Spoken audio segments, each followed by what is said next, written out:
At night, while Dorothy sleeps in her tent, under the influence of a drug administered by Wilson's native servants, Bob and Betty plan to seek Chandler and Nadji. They follow the path into the jungle and stumble upon the hidden entrance to the cave. Making their way by the weird green light to the altar, they see the figure of Nadji lying on a carved golden couch. They decide to attempt to carry her out of the cave. But at that moment, they hear from a distance her voice and the voice of Chandler. The present act opens in an inner room in the cave. Chandu the Magician.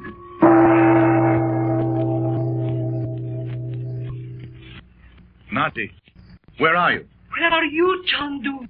In the small room at the right of the doorway that leads from the room where the altar is. The one with the seal of Solomon over the doorway. Oh, Chandu, you should not have come here. And this room, why did you enter it?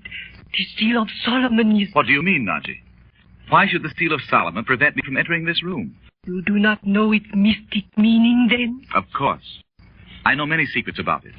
But come, tell me, who is this man who is lying here on the stone bench? And how does it happen the girl who lies before this altar looks exactly like you? Oh, Nadji, when I saw her, I thought it was you. I thought these natives had killed you. What is it, dear? Come here and let me show you this man. I know the man is here, Chandu. But when I called to you just now, didn't you say the man was Andra? You should have known him, Chandu. I know he looks exactly like Andra, of course. But it can't be. It's just a startling likeness. Oh, you cannot understand, Chandu. And there is no time for me to explain, because you must go at once before they return. Who do you mean? Who is coming back? The tribal priests, and they must not find you here. You mean it's really true? I do not know what you have suspected, Chandu. Why, I suspected nothing until Wilson told me what he thought. That Mr. Wilson who brought us here, Chandu? Does he know? Where is he? I don't know how much he knows, Nadji. But for years he's been investigating a native legend that this cave holds the secrets of the ancient Lemurian race. Oh! He's never been in here before, though, until tonight. He is here now? No, not now. Let me tell you what happened. When you disappeared out there on the beach, Dorothy and I waited a little while, and you didn't come back. So naturally, we were alarmed, and I started to look for you. I wandered around in the jungle out there for a time, and presently Wilson came along and said Dorothy had decided something had happened to me, and she sent him to find me. But how did you learn of the cave? We couldn't discover any path that branched off the one we were following. So we searched the rocks against the cliff out there, and presently found the entrance. But all this is nothing now that I've found you. But where is Mr. Wilson? When he saw the figure of that girl lying on the couch out there before the altar, he was so terrified he ran away. But I'll tell you this, Nadji. While we were standing in the little passageway outside the cave, he told me someone had engaged him to bring you over here from Suva. Do you know who it was? No, Chandu. I know only this. For many years I have been visited by an ancient sorcerer.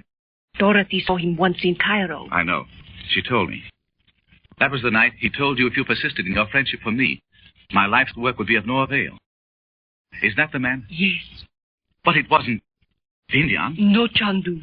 It was another who bore in his heart the ancient wisdom. On the night he spoke to Dorothy and me, he disappeared, and it was said he returned to... What? You mean he came back here? Do you really think that? Oh, I do not know, but that is what was said. But who told you this? Someone from India? I cannot speak of this to you, Chandu, nor to anyone. Oh, I beg you to go away and leave me here. Of course I won't. Oh. What is it you think keeps you here, Nadji? Who is that girl out there who looks so strangely like you?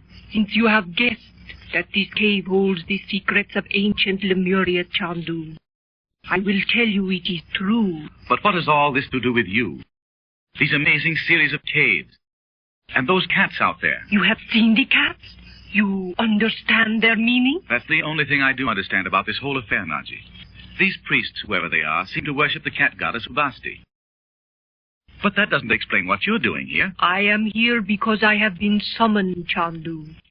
I cannot tell you more. If you had not heard me when I cried out, you would not have known I was here. Ah, but I did hear you. And I'm going to take you away. I'm going to take you out of here. There's something horrible and malignant in all this. When I heard your voice a few moments ago, I was so glad to find you, I paid no attention to what you said. Chandu, you must listen to me. Destiny is stronger than we are. And since I have come this far on my journey, I must fulfill the decree of fate and never return. Never return to Egypt? Why, Nadji. Oh, come, dear. Let's leave all these explanations until we're safely away from this place. Tell me this. Are these two people hypnotized, or are they really dead? This boy who looks like Andra, I mean, and the girl who looks like you. Oh, but you do not understand, Chandu. But you can tell me all this when we're far away from here. I'm not going to ask you a lot of questions, nor worry you to tell me the whole story if you'd rather not. Come, let's get out of this place before the priests return. What is it that you think, Chandu? Let me ask you this. Did you meet Vinjan in the cave? Yes, Chandu. But I cannot yet see how he did not drown when he sprang into the sea from the Palana. I've been thinking about that, Nadji. And I believe Wilson probably had a man in another boat waiting for Vinjan when he jumped overboard. But this was far out at sea, Chandu. I know. But Wilson could easily have gone out there in his sailing vessel and approached the Palana with all his lights out.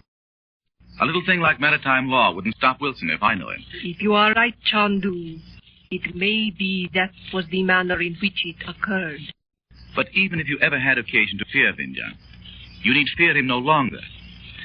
As we stood in the doorway of the cave, Wilson and I both saw Vinjan leap into that pit where the fire is burning. Ah, but that was a trick, Chandu. You mean he knew we were standing there? Of course he must have known it, Chandu. No one can enter the cave without he'd know it. It was his plan to make you believe he was dead. I know it, Chandu. Why should he do that? What difference would it make to him whether I thought he was dead or alive? He fears you. He fears your knowledge of the secrets of the East. He will be glad if you go away from Lura and leave the tribal priests to fulfill the ancient decree. Lord Nadji, we're just wasting time. You haven't told me a thing. I know it's impossible that this boy could be Andra, just as it's impossible for that girl before the altar to be you. You're under some hypnotic spell of vengeance, and I'm going to get you away from here. What can these priests do? Why do you think you must stay here? I cannot listen, Chandu. This is my fate, and I must meet it. You know I have long tried to free myself of my love for you, because for long I have known the happiness of love was not for me. What would happen if I just picked you up and carried you out of here? No, you must not. I would kill myself. Why, Nadji. I said you did not understand, Chandu. I must remain here, and you must go. And we will never meet again. Do you mean that all these years in Egypt, when you've been studying the ancient secrets of in that tower room of yours, you've been preparing yourself for some such thing as this? Is that what you're trying to tell me, Nadji? I knew it must come sometime, but I did not know when or where. But when Andra said he had received a message to land at Suva, I knew I must not go there if I was to escape the will of destiny. But you see how useless it was. Andra died. The boat became helpless, and still I was forced to go to Suva. But there was nothing occult about the boat becoming disabled, Nadji. There was someone aboard who had some reason for wrecking the yacht and putting the wireless out of commission. Besides, why didn't you tell me the reason you were afraid to go to Suva? I might have been able to do something about it before the yacht broke down. At any rate, I could have seen to it that Vinyan didn't bother you anymore. And now we're going. Oh, no. Come with me, dear. And we're going to leave this place at once. Once outside, you'll forget all about it. We'll go on back home, and it'll be just as if it had never happened. Do you think we should take this boy with us? You cannot, Chandu. Aren't you going to tell me who he is? I will tell you this, Chandu. Long ago in the ancient country of Lemuria, Andra was the brother of the princess who lies before the altar. What? Do you not remember, Chandu, that when you were first in Egypt, Bob discovered an ancient parchment, and you opened the door under the old throne room, so that we found a girl who had been sleeping for thousands of years? Of course I remember it. But you don't mean... You really mean... Why, Nadji, it's unbelievable. No, it is not. It is true. Nadji. And now you see why, even when thousands of years have passed, the tribal curse of Andra's family and my destiny must still work together to keep me from you forever. I tell you, this is all the doings of Vinyan. He's hypnotized you, as he did that night in the cabin. Oh, no, Chandu. I am but returning to the life of my people. And we have talked too long. Bob and Betty Lou may be in danger if the priests return and find them there. Find them where? Did you not hear me call to them? I heard your voice. But as I told you a few minutes ago, I was so glad to hear it, I paid no attention to what you said. Where are Bob and Betty? When I saw them, they stood before the altar. And if they do not lay their hands upon the sacred symbol, nor touch the diamond of the girl who lies before the altar, they may find their way from the cave unharmed. What are they doing in here? I think they thought to... I know. They've come here to find you and me. Oh, how foolish. Where are they? I must get them out of here at once. Oh, Chandu! It must be that they have profaned the sacred symbols by their touch. Go quickly or you will be too late. Bob, Betty, where are you? Wait there for me, Nadji, and I'll come for you as soon as I find the children. Bob! There they are. Just beyond the altar. Betty, come here. Stop, Uncle Frank. Don't come any closer to us. Look out, Uncle Frank! Look out for the cat.